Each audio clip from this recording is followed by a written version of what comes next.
Hello and welcome to Video Marketing Mastery. I am the founder and CEO of Snowman Films. My name is Noah Mittman. I am a full-time filmmaker, video marketing coach, family man, and entrepreneur. Follow my journey to help every entrepreneur, business leader, and creator to not just survive, but thrive. I believe that video is the most effective way to deliver a message. And I am on a mission to bring out the best out of you through your video content. I know that you are already great, and I want the world to see you and your message even more effectively. I believe that you are one video away from changing the course of your business and your life. This is Video Marketing Mastery, episode 6. And today we are going to be talking about the complete beginner's guide to camera angles and when to use them. I am excited about this. This is something that I'm working on right now to become a course or a handout or something in terms of a product that Snowman Films is going to be rolling out, and I wanted to test out what you guys think of the material. So super excited.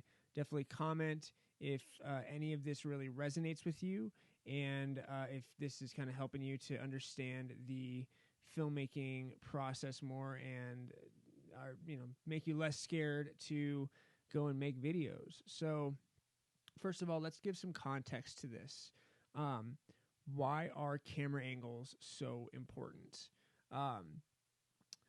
Change the angle a little bit there on Facebook Live. So the first reason that camera angles are super important is perspective. So choosing the angles of what you're filming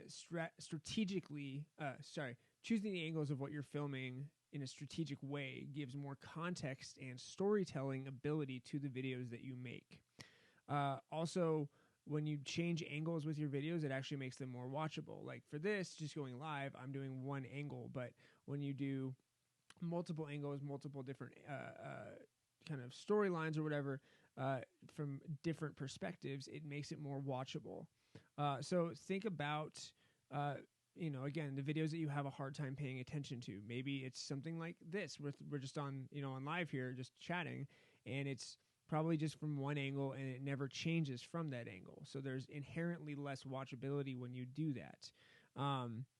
So we as humans, especially in modern times, have so many things that are vying for our attention, right? We have things from everywhere. It's kind of ADHD culture. So when we see so many things, our attention spans get very short. Mine for sure is. I have the ADHD problem bad.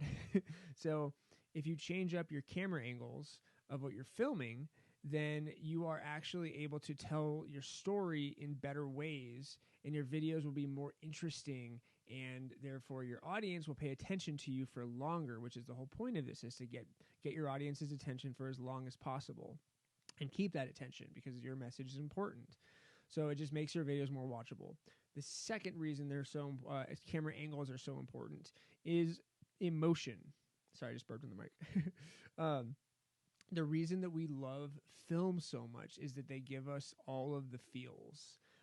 Choosing specific camera angles can enhance the emotion of the video that you're making, and you can make your audience receive the feels that you are intending for them to have, which makes it a successful video, is making people actually feel emotion. So when you get good at this, you can literally make your audience cheer or cry based on the perfect camera angle at the perfect time. Think about one of the best movie moments in the last 10 years is think about the overwhelming emotion that you felt with the close-up, slightly low angle on Captain America in Endgame when he finally says, "Avengers Assemble." If you were like me, seriously, I jumped physically out of my seat with just yelling in celebration. I was so excited. The hype on that was so intense. And now here's the thing to think about is would that line have been as impactful if it was a super wide shot showing everybody in that scene and you didn't even know where Captain America was? Probably not, right? So that angle in that moment was what really brought out the impact of that scene. So here's another example. the sequence at the end of Pixar's Up when Carl finds the new pages in the scrapbook that Ellie had been putting together, the extra pages that she put in celebrated their life together, and it ended with the quote, "Thanks for the adventure." I'm gonna get teary just talking about it. Tears are, I cry a lot, and that one definitely I was just streaming down my face when I watched that. But the whole sequence is a series of close-ups with the camera slowly pushing in to both Carl's face and the photo album. So because it was slowly pushing in and there were close-ups, you were able to really focus in it. The camera angles made you focus on very, very much, even more than normal, on what was happening. So it push-ins and close-ups especially are really good at making you focus on a moment of still or beauty or emotion. It's super powerful. It's a great tool to use for that. So, as you can see, camera angles are directly correlate to what you feel and how impactful your videos are. And the third reason why camera angles are so important is editing. When you have multiple camera angles to work with, editing your video gets literally like 10 times easier. So you're also able to tell a better story because you have angles to choose from that you can put together the best visual story to tell when you have multiple ones. If you only have one camera angle, there's not a lot to choose from in editing. So editing gets a lot easier and more interesting when you have multiple angles. So let's go through some basic shot sizes and what they can mean. So we're going to start with the wide shot. This is usually used to establish a location, meaning that you let the audience understand where the scene is taking place. This is often referred to as an establishing shot as well, because it's establishing where your scene is and where it's taking place in physical space, like what location it's at. So people commonly use a wide-angle lens on a wide shot, so you can see a lot of your surroundings and get context for where the scene is taking place. So wide shots or wide angles are very commonly used for wide shots. Also, in terms of emotions, the wide angle can be kind of representative of loneliness or depression or kind of distance. And that's kind of, if you just think about it, if it's a sad scene, you're not seeing a bunch of crazy shots going around. So I keep bumping the mic. Seeing a bunch of crazy shots all over the place, handheld. It's usually if it's sad and lonely, it's just one wide shot, and maybe the person walks across the screen slowly, and that could really communicate that. The second shot size we'll talk about here is the long or full shot. And this also establishes a location, but it's more focused on one person or subject. It has their full body in the frame, head to toe. So think of the full shot as full body shot. This shot is usually a little bit of a tighter focal length than the wide, meaning the lens, it's not quite as wide of a lens, it's a little closer. But it can also be filmed at a further distance to make sure that the subjects and the entire body is in the frame. Next up is the medium shots. So this is a shot that is filmed from the knees to the top of the head, and it helps the audience draw their attention to what that subject is saying or doing. So a little bit tighter, a little bit more personal.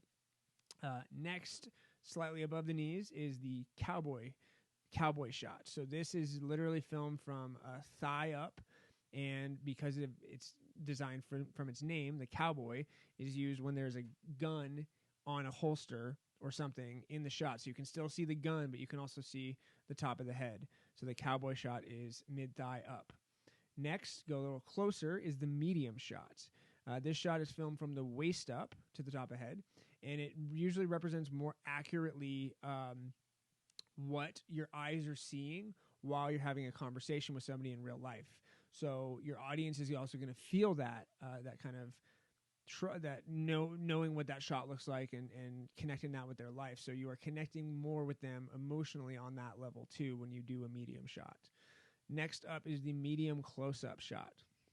This shot is filmed from the nipple line, about here, nipple line to the top of the hair. top of the head.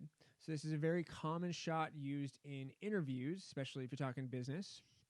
So if you're interviewing somebody, the medium shot is kind of that classic shot that you see in every interview. That basically features the subject's face as well as the energy of their expressions, their hand gestures. The shot on Facebook that I have right now is kind of a medium shot, about there. So that is what the medium shot is. It connects with their personality and gives you a little bit more of a personal look at who the person is. Next, a little tighter, is the tight shot. So this shot is filmed from the shoulders up to the top of the head, and is commonly the second angle during an interview shoot. So you'd have like the medium shot, and then let's see if I can get close to the camera here. Like shoulders, no, it's not working. So shoulders up basically, and you'd have that kind of at a 45 or 30 degree angle from that first camera in the interview shoot. So it also gives you a more detailed shot of your subject delivering dialogue or doing something. Next up is the close-up. So the close-up shot is filmed from the shoulders to the top of the hair or head, and basically, or by filling the frame with the face. Think about that. So if the shot has the subject's face in it, make sure that the eyes are in the top third of the frame. Even if it cuts off other parts of the face, that's fine, because the eyes are the window to the soul. So you always want to have your eyes at about the top third of the frame, no matter how tight the shot is, if the eyes are in frame. Unless there's some weird reason that you're not doing it, which is fine. But generally, keep the eyes in the top third.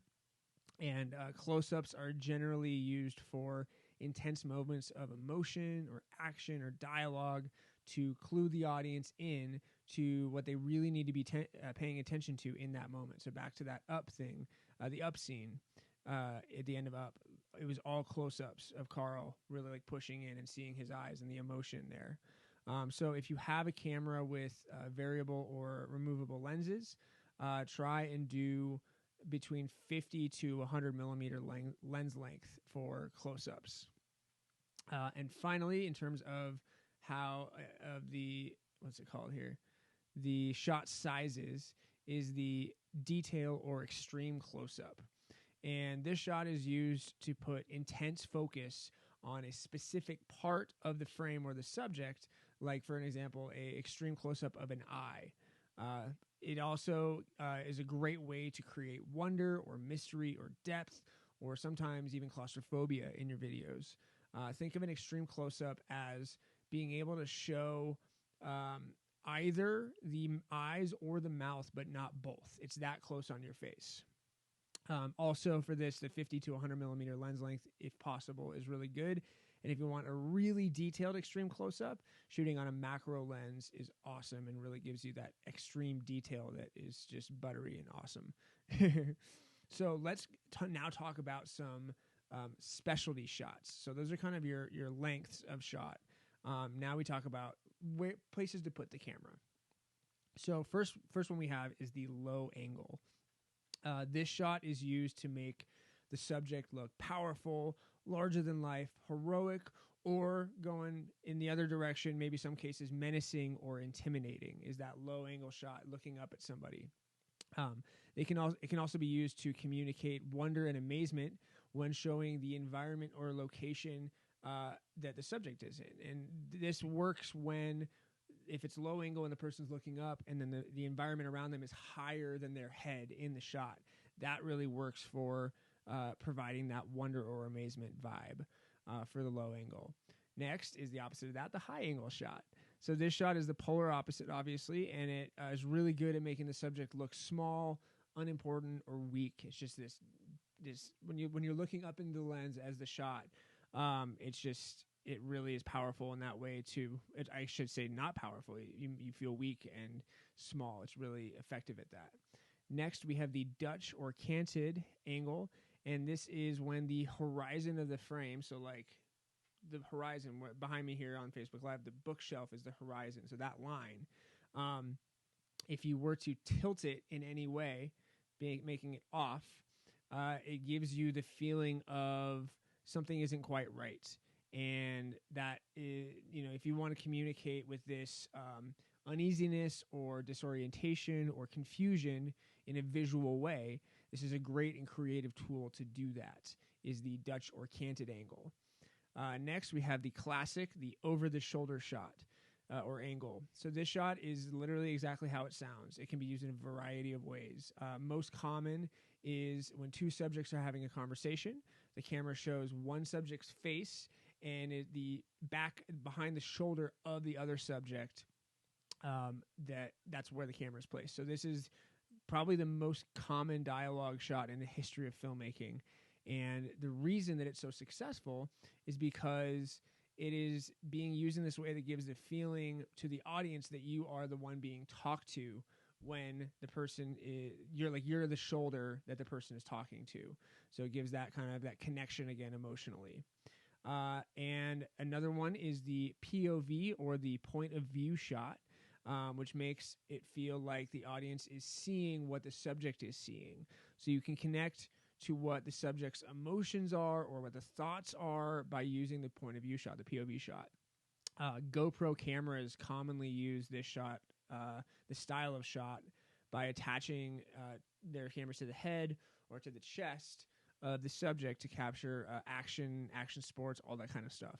So you also might see like hands or feet of the subject to make you feel like really like you're in the driver's seat, like that perspective of like, oh my God, I'm being this person right now. And POVs are commonly shot on wide angle lenses like GoPros so that you can really understand what is happening around the subject in the best way, with the most information coming in with the wide angle. And finally, we have the cutaway angle. So this shot interrupts the scene that is already happening and inserts a completely new view. It's a great tool for transitioning between scenes or just to show something new that's happening without being jarring to the audience. So switching scenes or being like, this is happening over here. There's a cutaway. This is very commonly used in like comedies on TV, like say The Office. They'll have somebody like sets up a joke and then they have a cutaway shot to the joke happening and then back to the person being interviewed and they're like, Jim face. So those are kind of the basic camera angles and when to use them. This is the complete beginner's guide. And I hope that you got something out of this and can help you with figuring out how and why to shoot the way that you do. Another thing to think about with camera angles is when you're choosing your angles, definitely like experimenting with stuff, but also ask yourself when you're using a new angle, does this angle add to the story of the scene and why? So if you're using too many different shots for no reason, it can be kind of jarring and confusing. So definitely have a reason, just a reason for why you're doing stuff. It really helps it not be kind of too awkward or too not fitting the vibe of the scene. That's kind of what I got for the complete beginner's guide to camera angles and when to use them. So I'd love your feedback, what you thought, if you would add anything, if you got value from this. Thanks so much for joining me, and I will see you next time on Video Marketing Mastery. Have a good one.